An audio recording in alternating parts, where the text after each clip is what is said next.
Hello, myself Vijay, and today we will discuss about photosynthesis in higher plants. Okay.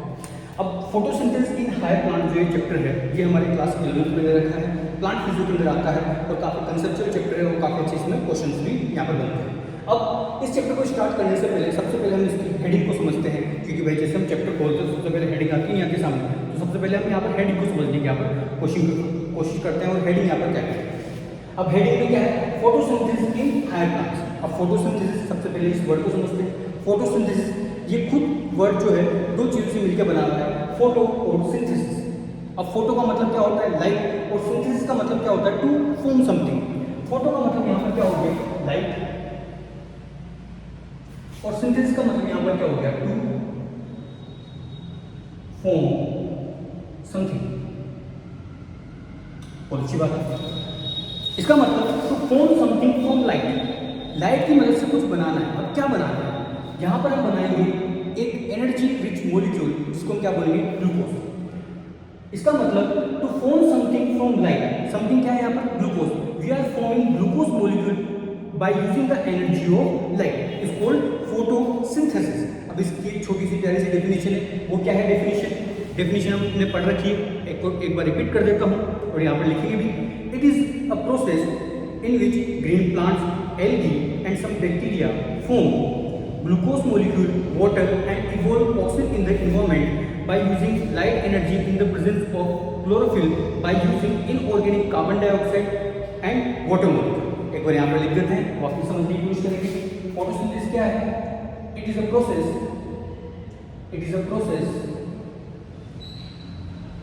in which green plant, algae, bacteria form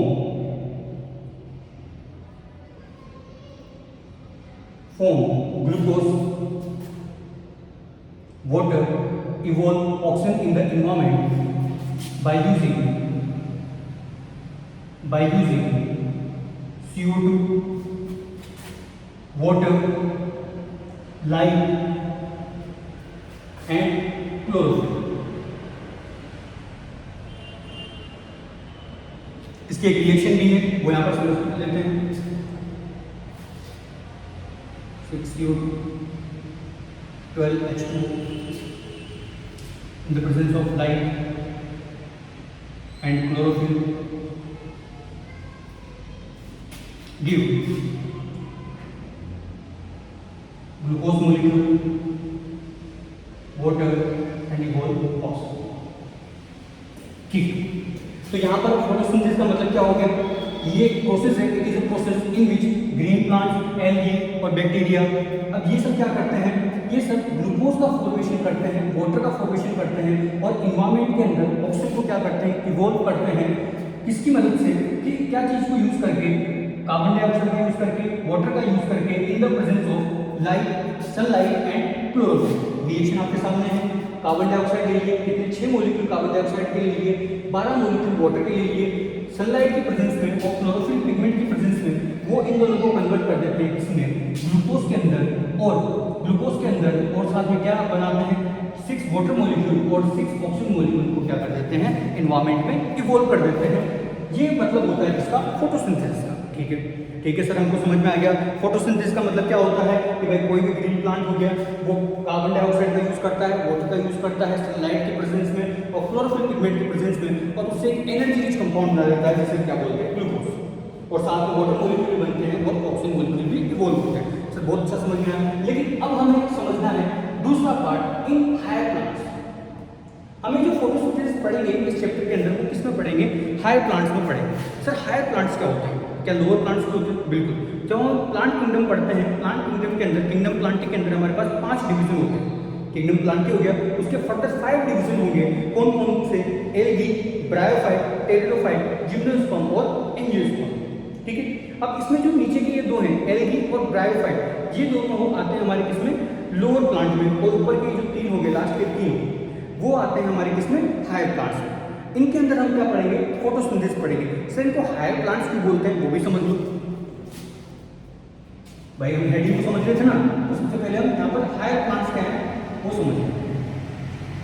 सबसे पहले higher plant कौन कौन से हो गए? Pteridophyte, gymnosperm,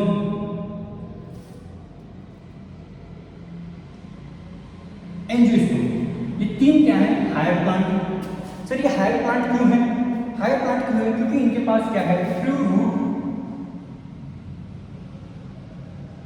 shoot और leaf present है। Sir ऐसा क्या है और क्या है इसके अंदर? इनकी जो लीव्स होती हैं उनके अंदर हमें मेसोफिल टिश्यू देखने को मिलता है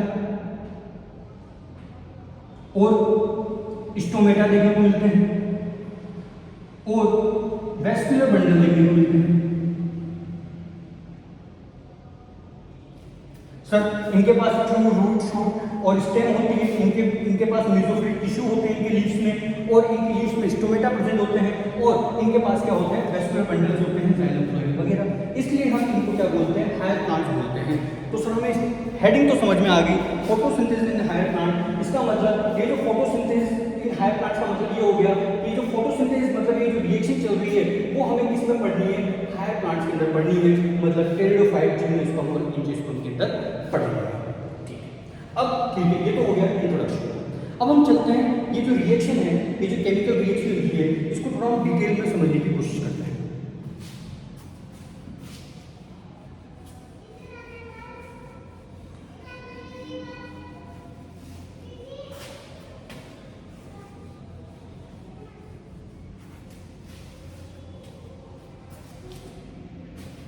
ठीक है, तो रिएक्शन क्या लिखी थी हमने? रिएक्शन क्या लिखी थी? 6CO2 12H2 in the presence of sunlight, chlorophyll will give glucose molecule, water molecule and even oxygen। अब सबसे पहले ये रिएक्शन देखते ही बच्चों के मन में एक क्वेश्चन आता है कि सर यहाँ पर ये जो 12H2O है, ये जो 12H2 है, H2O है, इनकी जगह क्या हम 6H2O लिख सकते हैं? क्या हम 6H2O लिख सकते हैं? अब 6H2O लिख सकते हैं।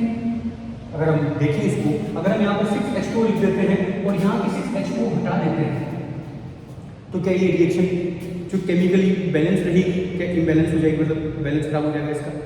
बैलेंस रहेगी भाई, केमिकली बैलेंस तो नहीं। अगर यहाँ पर 6H2O लिख देते हो, यहाँ से 6H2O हटा लेते हो, तो यहाँ पर आप एटम्स वगैरह गिनोगे तो केमिकली बैलेंस तो अभी भी है।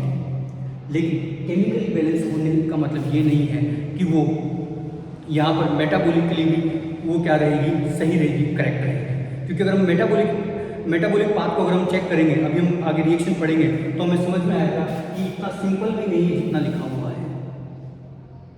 लाइट रिएक्शन में भी cyclic, non cyclic, C3, C4, C2, ये सारी रिएक्शन हमें डिटेल में पढ़नी है। जब हम वो पढ़ेंगे तब समझ में आएगा जहाँ पर 12H2O क्यों लिखा हुआ है।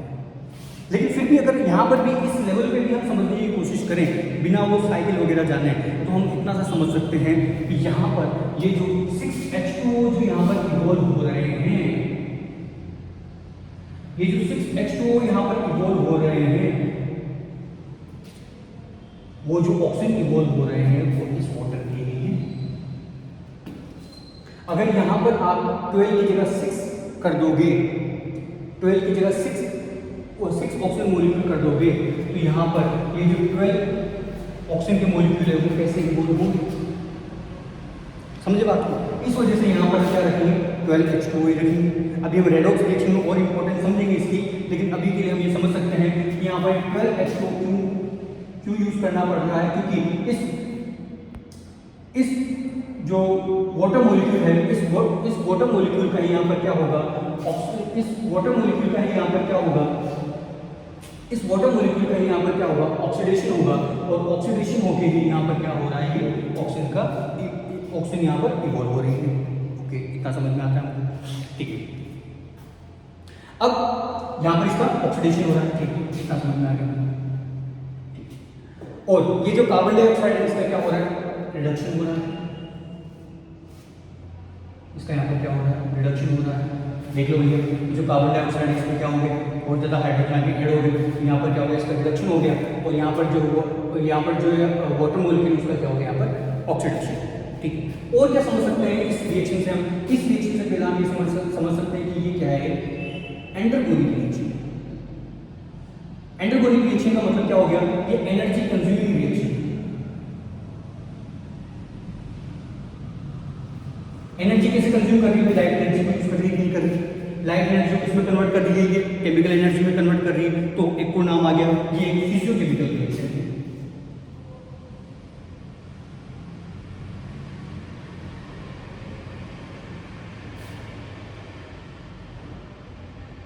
ये क्या होगी, फिजियोकेमिकल रिएक्शन होगी, मतलब ये लाइट एनर्जी को किसमें कन्वर्ट कर रही है, केमिकल एनर्जी में कन्वर्ट कर रही है।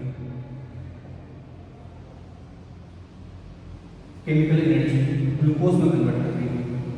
इसको लाइट एनर्जी मतलब किस तरीके की होगी, फिजिकल फॉर्म ऑफ एनर्जी को किसमें कन्वर्ट कर रही है, केमिकल एनर्जी के अंदर कन्वर्ट कर रही है। ठीक है, और ये क्या है, रेडॉक्स रिएक्शन। ये क्या है, रेडॉक्स रिएक्शन। रेडॉक्स रिएक्शन मतलब इसमें रिडक्शन भी हो रहा होगा और क्या हो रहा होगा, ऑक्सीडेशन भी यहाँ पर हो रहा होगा। अब हम यहाँ पर समझते हैं किसका यहाँ पर रिडक्शन हो रहा है और किसका यहाँ पर क्या हो रहा है, ऑक्सीडेशन हो रहा है। ठीक है, तो सबसे पहले हम बात करते हैं ऑक्सीडेशन किसका हो रहा है। अगर हम ऑक्सीडेशन की बात करें तो यहाँ पर ऑक्सीडेशन हो रहा है किसका, वाटर मॉलिक्यूल का, और उसको लाइट एनर्जी की मदद से यहाँ पर ऑक्सीडाइज किया जा रहा है, स्प्लिट किया जा रहा है, लाइट की मदद से यहाँ पर स्प्लिट किया जाएगा इसको। या फिर और मोर एग्जैक्ट अगर थोड़ा हम डिटेल में अगर बात करें तो यहाँ पर 48 फोटोन यहाँ पर यूज किए जाएंगे इस वाटर मॉलिक्यूल को ऑक्सीडाइज करने के लिए, स्प्लिट करने के लिए, और स्प्लिट करने के बाद इस किसमें टूटेगा, ये टूट जाएगा किसमें, 6 तो ऑक्सीजन के मॉलिक्यूल, 24 H प्लस और 24 इलेक्ट्रॉन। ठीक है, ये ऑक्सीडेशन हुआ इसका। अब ये जो ऑक्सीजन के मॉलिक्यूल बने, ये तो क्या हो जाएंगे, इन्वायरमेंट में चले जाएंगे, ये इवॉल्व हो जाएंगे इन्वायरमेंट के लिए,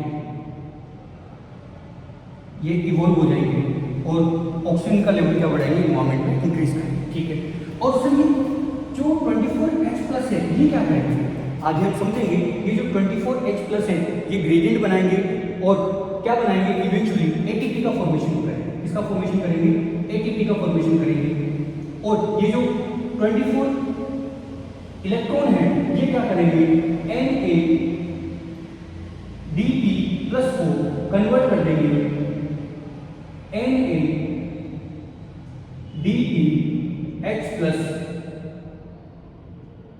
प्लस में, या फिर जिसको हम NADPH2 भी बोलते हैं। ठीक है, ये उसको कन्वर्ट कर देंगे तो ठीक है, समझ में आ गई। तो यहाँ पर एटीपी कितने बनेंगे, यहाँ पर 12 एटीपी बनेंगे, NADPH2 कितने बनेंगे, यहाँ पर 12 NADPH2 बनेंगे। ठीक है, 12 NADPH2 बनेंगे और यहाँ पर क्या बनेंगे, 12 एटीपी बनेंगे। ठीक है, सॉरी यहाँ पर 16 एटीपी और यहाँ पर 12 NADPH2 बनेंगे। और ये सब बनेंगे किसके अंदर, लाइट रिएक्शन में। लाइट रिएक्शन में कौन, नॉन साइट है। ठीक, लेकिन हम ठीक है इसके अंदर नॉन साइट है। चलो आगे चलते हैं। दूसरा क्या होगा, यहाँ पर रिडक्शन चल रहा होगा। अब रिडक्शन किसका हो रहा है, रिडक्शन यहाँ पर हो रहा होगा कार्बन डाइऑक्साइड का। कार्बन डाइऑक्साइड का रिडक्शन यहाँ पर हो रहा होगा और कार्बन डाइऑक्साइड यहाँ पर जो एटीपी है, ये जो एटीपी है 18 एटीपी और 12 NADPH2 का यूज करके वो यहाँ पर एक ग्लूकोज का मॉलिक्यूल फॉर्म करेगी O6 और साथ में 6 मेटाबॉलिक वाटर का यूज करेगी। इतना समझ में आ गया। ऑक्सीडेशन किसका हो रहा था, वाटर का ऑक्सीडेशन हो रहा था, किसका यूज करके, लाइट एनर्जी का यूज करके, और एग्जैक्ट 48 फोटोन का यूज करके ये जो वाटर है ये टूट जाएगा और किस किस में टूट जाएगा, ऑक्सीजन के मॉलिक्यूल में जो इवॉल्व हो जाएंगे, बाकी प्रोटॉन में और इलेक्ट्रॉन में। प्रोटॉन क्या बनाएंगे, ग्रेडियंट बनाएंगे और उस ग्रेडियंट की मदद से इवेंचुअली एटीपी का फॉर्मेशन होगा और 24 इलेक्ट्रॉन से NADPH2 का फॉर्मेशन होगा। ठीक है, और ये जो कार्बन डाइऑक्साइड है, ये यहाँ पर जो एटीपी फॉर्म हुए हैं और जो NADPH2 फॉर्म हुए हैं उनका यूज करके इवेंचुअली जो ग्लूकोज है उसका फॉर्मेशन कर लेगी और वाटर जो है उसका फॉर्मेशन यहाँ पर करेगी। ये मेटाबॉलिक वाटर हो गया, इतना समझ में आता है। ठीक है, अब सब वो सब तो ठीक है, लेकिन ये सब हो कहाँ रहा है, कौन कौन से रिएक्शन में हो रहा है। हमें यहाँ पर मेनली 3 रिएक्शन के बारे में, 2 रिएक्शन के बारे में पढ़ना है, एक तो लाइट रिएक्शन और एक डार्क रिएक्शन। अब लाइट रिएक्शन में भी 2 हैं, एक तो साइक्लिक और नॉन साइक्लिक, हम इनको आगे डिटेल में पढ़ेंगे, लेकिन अभी के लिए जान लो ये जो यहाँ पर ऑक्सीडेशन वाला मैंने जो पार्ट यहाँ पर बताया, जिसके अंदर जो वाटर मॉलिक्यूल है वो स्प्लिट हो रहे हैं 48 फोटोन यूज करके, ये होगा लाइट रिएक्शन के नॉन साइक्लिक पार्ट में। लेकिन सर वो साइक्लिक वाला पार्ट क्या है, साइक्लिक वाला पार्ट भी आएगा। देखो इधर यहाँ पर मैंने जो रिडक्शन बताया है, रिडक्शन के अंदर मैंने क्या किया है, 6H2O को यहाँ पर कितने एटीपी दिए, 18, लेकिन यहाँ पर तो 16 एटीपी बनेगा, तो 2 एटीपी कहाँ से आएंगे, तो जो 2 एटीपी हैं वो 2 एटीपी आएंगे कहाँ से, 2 एटीपी आएंगे cyclic part of light reaction. ठीक है, ओके सर, ये समझ में आ गया। लाइट रिएक्शन में मतलब हमको एक तो ऑक्सीजन इवॉल्व हो रही है एनवायरमेंट में, दूसरा यहाँ पर एटीपी बन रहे हैं और NADPH2 बन रहे हैं। तो सर ये ग्लूकोज और ये जो मेटाबॉलिक वाटर है ये क्या बन रहा है, ये बनेगा हमारा डार्क रिएक्शन। ये क्या बनेगा, डार्क रिएक्शन। सर ये सब चल कहाँ रहा है, ये लाइट रिएक्शन डार्क रिएक्शन सब चल कहाँ रहा है। देखो यहाँ पर मैंने रिएक्शन लिखी है, 6 कार्बन डाइऑक्साइड 12H2O, ये कोई टेस्ट ट्यूब में थोड़ी हो रहा है कि भाई वहाँ पर 6 कार्बन डाइऑक्साइड डाल दिए, 12H2O डाल दिए, लाइट में रख दिया और उसमें क्लोरोफिल पिगमेंट डाल दिया और ये सारे ग्लूकोज बन गया। नहीं, ये टेस्ट ट्यूब में थोड़ी हो रहा है, प्लांट में तो टेस्ट ट्यूब थोड़ी रखी हुई है। ये सब कहाँ हो रहा है, उसकी लीव्स में हो रहा है। कहाँ हो रहा है, उसकी लीफ में। लीफ जैसे ये जो लीफ हो गई, अब इस लीफ में भी कहाँ हो रहा है, इस लीफ के अंदर है मेसोफिल सेल। कौन है, मेसोफिल सेल। अब मेसोफिल सेल के अंदर क्या है, मेसोफिल सेल के अंदर है क्लोरोप्लास्ट। मेसोफिल सेल के अंदर क्या है, क्लोरोप्लास्ट। और क्लोरोप्लास्ट के अंदर कौन है, क्लोरोप्लास्ट के अंदर कौन है, थाइलाकोइड्स। क्लोरोप्लास्ट के अंदर कौन है, थाइलाकोइड्स। और थाइलाकोइड से क्या बनता है, ग्रेना। उन थाइलाकोइड की मेम्ब्रेन में चल रहा है कौन सा, लाइट रिएक्शन वाला पार्ट। उन थाइलाकोइड में क्या चल रहा है, लाइट रिएक्शन वाला पार्ट। और ये जो क्लोरोप्लास्ट है, क्लोरोप्लास्ट में थाइलाकोइड हो गए और थाइलाकोइड के बीच में जो जगह बची इसको क्या बोलते हैं, स्ट्रोमा। उस स्ट्रोमा में चल रही है कौन, डार्क रिएक्शन। तो सर कहना क्या चाहते हो, कहना मैं चाहता हूं ये जो चैप्टर है, इस चैप्टर के अंदर हमें ये लाइट रिएक्शन पढ़नी है। लाइट रिएक्शन में साइक्लिक और नॉन साइक्लिक पढ़ना है और एक डार्क रिएक्शन पढ़नी है। डार्क रिएक्शन को हम क्या बोलते हैं, केल्विन साइकिल बोलते हैं, उसी को हम C3 साइकिल बोलते हैं। इसके अलावा 2 साइकिल और होगी, C2 और C4, लेकिन मेन यहाँ पर क्या है, ये 3 ही रिएक्शन है। लाइट रिएक्शन के अंदर 2 और एक ये C3 साइकिल। ठीक है, अब हम डिटेल में पढ़ेंगे किसके बारे में, लाइट रिएक्शन के बारे में।